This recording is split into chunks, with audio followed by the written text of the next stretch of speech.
How much is enough money to save for retirement? And is that amount going to be the same between the US and Europe? We're on location here in Angers, France with Bruno Séjourné, who's the director of SAMAP. Welcome to the Language of Business. Hi, Greg. You've spent over 20 years researching household savings. Is the household savings rate in France high or low? Yes, it's a high rate, and it's been a high rate since more than 25 years now, around 15%, which is quite a high level when compared to the other European countries and of course when compared to the US.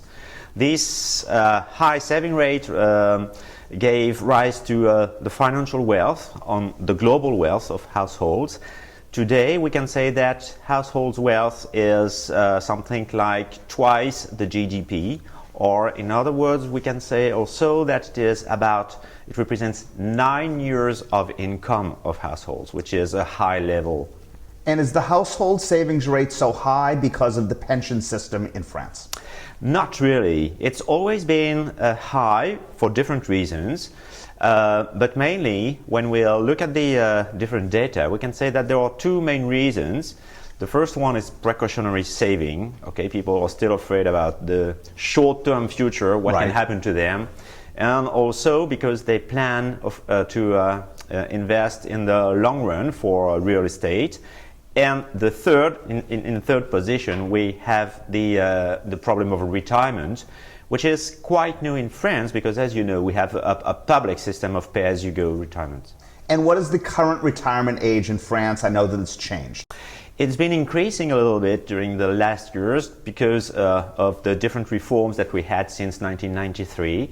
So now it's around 60 years. Why do you think that most people invest in real estate as opposed to the stock market? This is a complicated question, but in France we've always had this preference for real estate. A long time ago, in the 70s, that was because of the high inflation rate, and real estate was supposed to be a good protection against inflation. And then this is also because real estate is supposed to create jobs. And then there was always a support by the public authorities in favor of investment in housing. So people have always been very aware of what can happen in that direction. And when you say people are investing in real estate, is it for their own homes or is it for real estate for investment? Mainly for their own homes, but there is, if you look at the people at the highest level of wealth, of course they also invest in real estate for different purposes, and many purposes in fact. If college is comparatively free in France and throughout the EU, why are people so worried about money?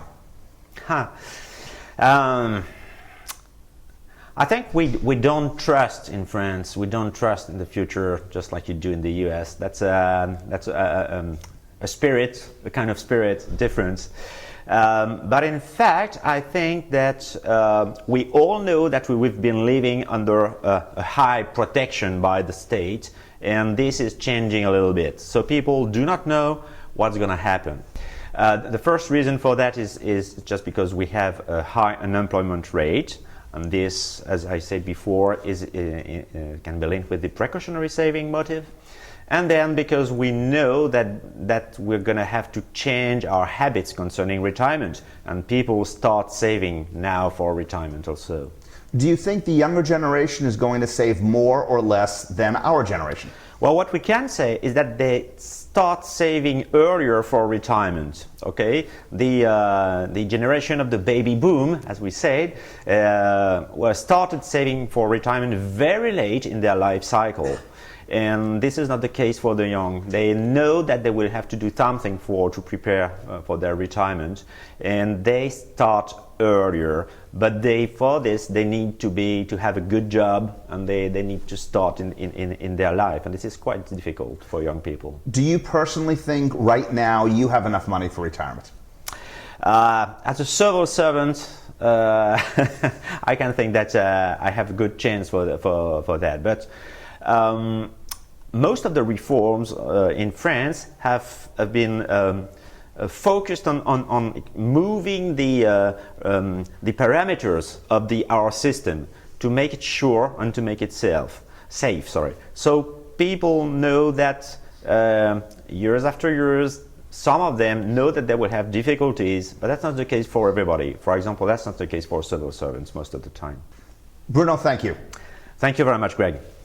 Bruno Sejourné, the director of SAMAP here in Angers, France.